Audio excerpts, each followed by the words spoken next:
White nationalism is on the rise in Canada. What does it have to do with women?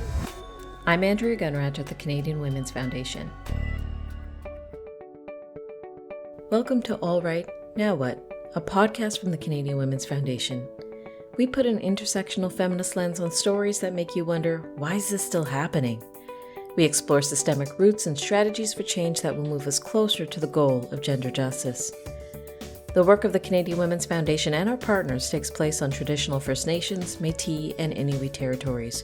We're grateful for the opportunity to meet and work on this land. However, we recognize that land acknowledgements are not enough. We need to pursue truth, reconciliation, decolonization, and allyship in an ongoing effort to make right with all our relations.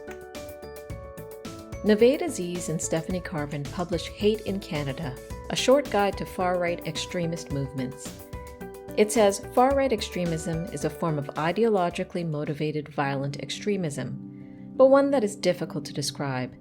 There is no one single ideology motivating these groups, but there is a shared framework of beliefs, ideas, concepts, and literature that cuts across them. White nationalism is a core concept in this extremism, and many experts say it's becoming more mainstream. In Canada, it's been the basis of all kinds of dangerous things, including deadly attacks, misinformation campaigns, and harassment and hate towards public figures, politicians, and journalists, particularly women of color. In the swirl of media coverage about these issues, it can be hard to sort out what it's about and the implications from a gendered and a rights perspective.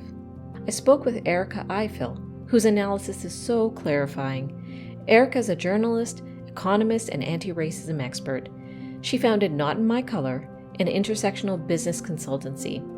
She also co-founded the Bad and Bitchy podcast, which offers a critical analysis of politics and pop culture through the lens of intersectional feminism. She's a columnist for the Hill Times, and she's also written for several outlets, including the Globe and Mail, Refinery 29, Chatelaine, and Maclean's. She starts by telling us a bit about her path working in finance and how she found her way to journalism and podcasting. I have a rebellious streak just in general. I just decided that I wanted freedom. I wanted the freedom to say what I wanted to say and to be taken seriously and to be valued, because they didn't value me. They only used me for window dressing when university recruitment came around. There were a few times where they're like, you can't write. Your writing is not good. So I became a journalist. I literally kind of did it to prove them wrong. It was out of pettiness and spite. It really was. People say that you shouldn't be petty. Yeah, you should. If you're constructively petty, you could tell stories like this all the time. Like, I remember being so angry about the way I was being treated. I remember my mom telling me, she's like, there's nothing wrong with anger as long as you can channel it. You should be friggin' angry. You should be angry. If you're not angry, then you're either too privileged or you're not paying attention.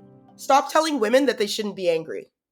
The hell they should. I'm angry. I'm angry at patriarchy. I'm angry that I still have to be co-signed by a white male to be taken seriously in the workplace. I'm angry about that. Why aren't you angry? And why is that something that you're perpetuating to younger women? My anger got me a podcast. So Bad and Bitchy is a podcast that basically, it started out with 3 of us, and now there's 2, where we're all intersectional feminists who are really trying to break down policy and pop culture from that lens, from that intersectional lens, and explaining how it works within the structures that are built here. From Bad and Bitchy, we all started writing together. I think 2020 was really the year I started becoming Erica Ifill, the journalist. You've written about the nation-building logic behind white nationalism and the way that women are framed. But what are the roots of white nationalism and far-right extremism we see today? Can you help us do some grounding? This economic violence, quote unquote, that Oxfam International so brilliantly explained. Economic violence is perpetrated when structural policy choices are made for the richest and most powerful people. This causes direct harm to us all and to the poorest people, women and girls, and racialized groups the most.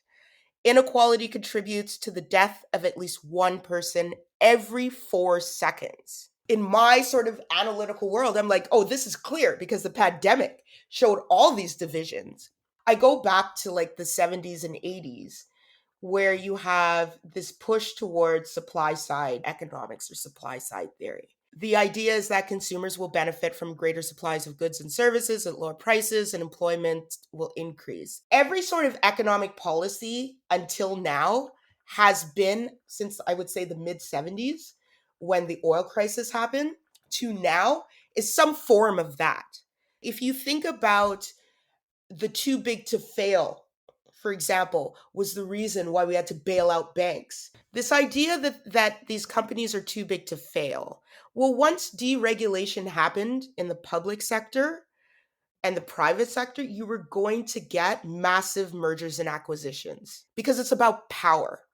And if you look at economics through the lens of power, which I think sociologists do much better than economists, you can see the economic background for this.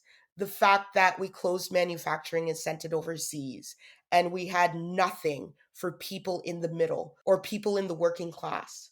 What replaced it was service jobs with no benefits and no future. Who gets employed in service jobs? Heavily women. So you have women in precarious work situations that are now competing for these jobs with immigrants or migrants because the immigration system has become so distorted that it's literally there to prop up big business. This tension has been caused by the state and by government and public policies over the years. And so, what this tension does is it pits one group against another. What you're talking about is mostly racialized group against a mostly white group. Remember, that is set up by state policies. It's not set up by the right wing. Those are decisions the state made over time. And you're just seeing it come to a hill. While the state has pulled back on social programs that could then make up the shortfall, what the far right has done is emphasize family based benefits. What the far right wants to do is they want to build a nation. A nation is not a country. A nation is basically a group of people with laws that govern themselves. It doesn't really have to do anything with geography. That's what the sort of hijacking of the Supreme Court of the United States is about. They're building to fundamentally change the trajectory of this society so that white men stay on top and the rest of us are subordinate. That's basically the definition of white supremacy. So now to build this nation, you need women because who's going to have babies? The repeal of Roe v. Wade is really about white women having babies for this nation. White women aren't having babies, not enough of them. And so that presents a problem. So, how do you get white women to buy into this? It's not that hard because if you think about it, life is hard and it's going to be more economically challenging.